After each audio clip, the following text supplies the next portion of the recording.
Atkinson coming in? Yes, that's what we like to hear. Right. You are in for an absolute treat. His name is Troy. He's not Troy Deeney. No, not Troy Deeney. He's better than that. So I need a mascot. Absolutely. I need a mascot to get the energy up in the room and to bring him on. Anna, right, aspiring actress, right? Okay, good. This is good. We need that energy. So it's very simple. Clap very quietly. That side's going to back you up. Go over to this side. All the energy for Troy. Okay. Fucking hell. That sounded more like a slow clap. So we can't deal with that. A little bit quicker.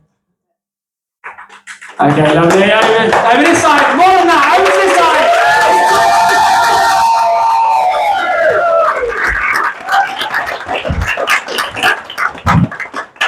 Thank you. It's always nice performing as a stand-up comedian, being this colour, standing in front of a room full of really awkward white people. That's great, with a few exceptions. How you doing? Yeah? It's nice. It is nice. I was walking up the street earlier, saw two old white men walking along with this little black boy. I was like, there's no racism. It's a myth. Cool. See you guys later. No, it's all good. Yeah, so I'm obviously not Troy Deeney. My name's Troy Orchard. My dad's black, my mom's white. I somehow came out Filipino. I'm not quite sure how that happened. But I have a Jamaican grandmother and an Irish grandmother. So obviously growing up, I got away with fuck all. And I was darker than this. I had like properly dark skin when I was a kid, but my nan just smacked the melanin out of me. So naughty, Okay, man. You know what I mean? Cool. What's your background, brother? Where are you from? Ancestry-wise? Nigeria. Cool. My nan was like a little bit Nigerian, but she's mainly Jamaican. That's the end of that interaction. Yeah, but no, we do have some Nigerian ancestry, but my dad's side of the family are from Jamaica. And like I used to love going to my nan's house and her telling me about what it was like growing up in Jamaica. Right? She was like, we lived in this gorgeous house by the sea, and the sand was like white as snow, and the water was crystal blue. And every day I used to run and I'd swim in the water, and I'd lie in the sand, and the sun would dry me as I listened to the birds in the trees. And all of this in her almost like musical Jamaican accent, you know what I mean? Gorgeous. And I used to love listening to those stories, and I always used to say to myself, that's so amazing. Like, I can't wait to go to Jamaica one day. It sounds like such a gorgeous country. And then my mum comes and picks me up, and she's like, did you have a nice time with your nan? I said, yeah, it was great. She told me all about growing up in Jamaica. And my mum was like, oh, for fuck's sake. And she burst into tears. And I was like, what's wrong? And that was when I found out how bad my Irish nan's dementia had got.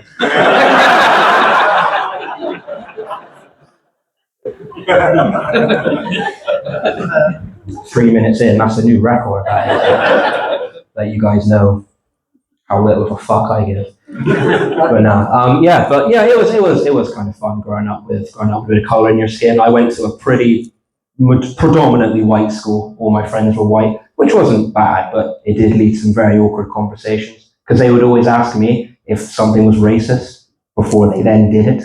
You know what I mean? Like they'd be like, hey Troy, let's say I'm singing along to a song, yeah? Let's say it's a rap song, right? And they say the N-word. Is it racist if I say it? A little bit dubious about asking the people of Witney what they think, but me personally, I never gave a shit. But I did get tired of being asked, you know what I mean? I got so sick of being asked, like, why am I the authority on racism? And why don't you ask an actual black person instead of a Cambodian? And eventually they come up to me like, hey Troy, is it racist if I say the N-word in a rap song? Is it racist if I say the N-word in a rap song? And I'm like, guys, I'll be honest with you. And I got so sick and tired, I started fucking with people, you know what I mean? So if I'm listening to a song I enjoy, I'll shout the N-word at the top of my lungs. Doesn't even need to be in the lyrics. You know? Went to Catholic school, wasn't allowed to go to assembly after that. Never forget the advice my dad gave me on my first day at Catholic school. It was like, treat Catholic school like your first day at prison. You know? Find the biggest teacher and just molest him.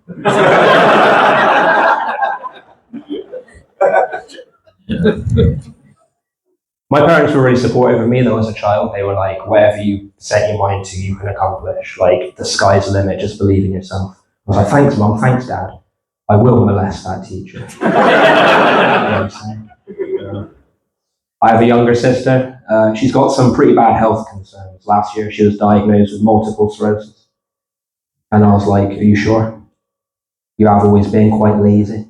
I can make that joke, it's fine. She's not going to do anything, she's better. But yeah, my parents split up when I was 9, right? I was a child of divorce. And I still remember it very vividly. It's about this time of year, actually, they split up, right? And I remember my mum and dad had this massive row. And my dad was like, I can't do this anymore. And he goes to his room and he packs a bag, right? And I'm only about 8 or 9 years old, right? And I'm crying my eyes out. And my dad's getting ready to leave the house. And I run and I stand between my dad and the door. And I'm like, Dad, please, please, please take me with you. I fucking hate her too. But no, people were like, did you rebel against your parents? I was like, oh yeah, definitely. Like, what did you do? Did you do drugs? Steal? No. I went to uni and studied theatre. Weddings and family reunions and stuff. Hello, here's our useless son. But yeah, that'll teach you. I didn't want 2 Christmases. I wanted 1. But it's all good, it's all good. I do get stereotyped quite a lot, you know. I mean, obviously I'm very light-skinned, I get stereotyped quite a lot. I do a lot of running, because I match the description. It's all good though, you know. People assume I'm good at basketball. Like, that's a racist stereotype. I'm shit at basketball. Keep tripping over my massive penis.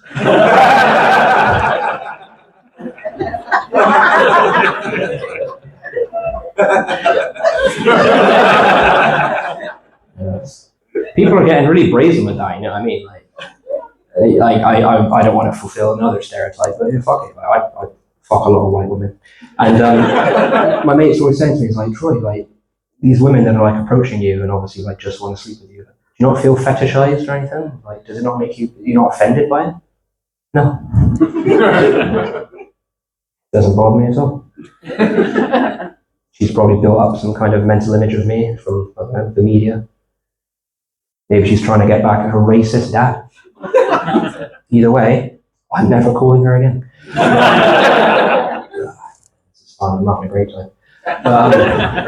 Now, I was talking to this one lady once, and she was like, if you don't mind me asking, like, what's your background, what's your ancestry? I was like, guess. She was like, are you from Thailand? I was like, no. My dad's black and my mom's white. I'm mixed race. She was, oh, no, you're half black. Is it true what they say about you boys? I was like, yeah, I can't read out loud. No, I mean, and this is during a job interview, you know what I mean? Like, very fucking inappropriate.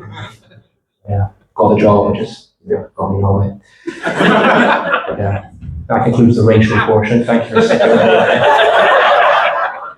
You can now all genuinely tell someone, it's okay, I have a black friend. I only met him for about 15 minutes. So I feel like we're really connected. But yeah, no, I turned 33 recently. I'm trying to find more things out about myself now that I'm in my 30s. I feel like the 20s are kind of like, you learn things that you then put into practice as you enter your 30s. I feel like the mistakes that I made in my 20s, I can maybe get away with more. Now in my 30s, I've got to be a little bit more responsible. You know what I mean? I've got to start taking a lot more accountability. And the way that I do that is actually putting myself outside of my comfort zone. So I learn things about myself so I can then apply it to situations that maybe I'm not prepared for. For example, the other day, I pretended to be asleep at the end of a car journey. So I got carried inside my house just to see if it would work. And it did. But I got a very angry email from Uber afterwards. I'm a big advocate for like mental wellness and mental well-being. One of the things that really helps me when I'm having like a bad maybe string of days is because I live quite near to the neighborhood where I grew up. I'll go to the park I used to play when I was a kid, and I'll sit and I'll do like some writing or I'll do just some breathing exercises, and it really, really grounds me. I really like that as well. I like to walk around the neighbourhood that I grew up in when I was a kid. And, just I feel like it kind of gets me back to a pleasant place of being, you know what I mean? I like to visit my nan and have her tell me stories about growing up in Jamaica. Obviously, it's a long flight to Ireland, but fuck it makes me laugh, Poor woman. I told her about that joke when I had it to my set, and she was furious for a couple of minutes. And then, but yeah, my parents told me I could achieve anything. I really wanted to, I don't know, confuse the fuck out of my nan. It's good stuff. It's good stuff. I really like doing drugs. Any drug users in? Cool. Anyone in who's not a fucking liar? I think he likes ketamine. Yeah, this one. Right. Where is it? The train museum? The bus museum. Alright, cool, yeah. I go to the bus museum on Ket. Kind of fun. But yeah. I realised quite recently if you do enough ketamine off your kitchen counter, you get thrown out of IKEA. That's fun. That's a little joke I just made up on the spot. Do you like it? We should hang out after this set. But yeah, I have been, I've had my fun. I'm not as mad as I used to be when I was a younger man. Me and my mates going into the woods at 1 o'clock in the morning, doing loads of mushrooms. Me just curled up in a ball crying. My mum coming to find me, like, what are you doing? Taking me to primary school. You remember when you were a kid and your parents would blow raspberries on your stomach? You like. Turns out there's a cut-off age for that. I didn't.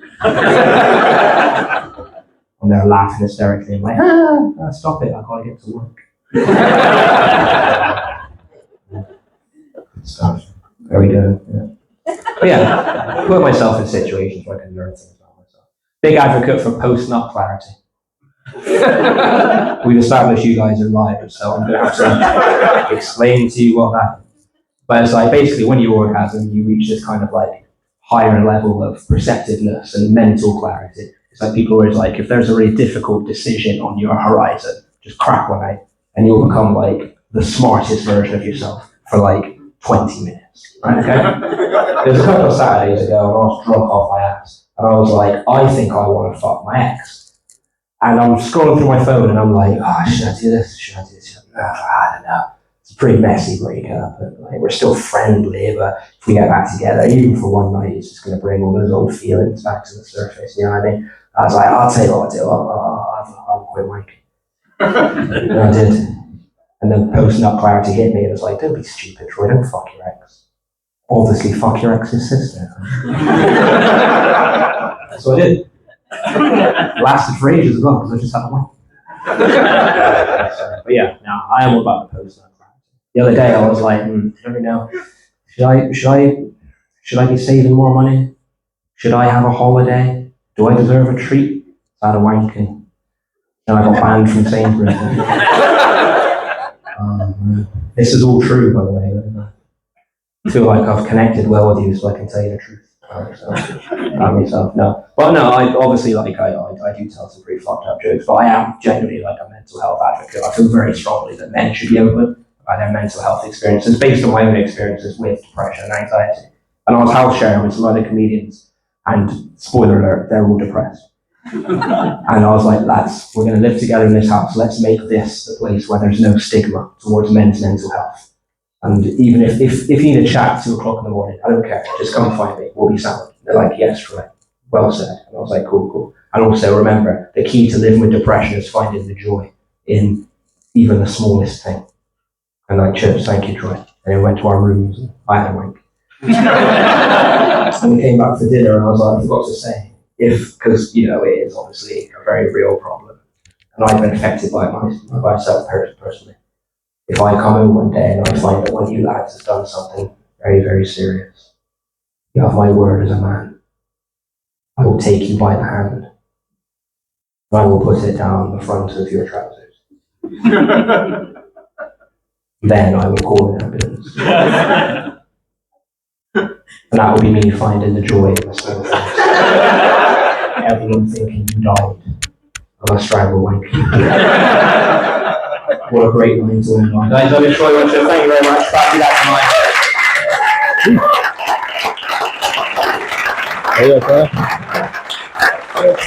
Troy Watcher, ladies and gentlemen. Yes. Okay, that's the end of our first section. Break to Bus Museum. And then back in about 10-15 minutes. Thanks, man.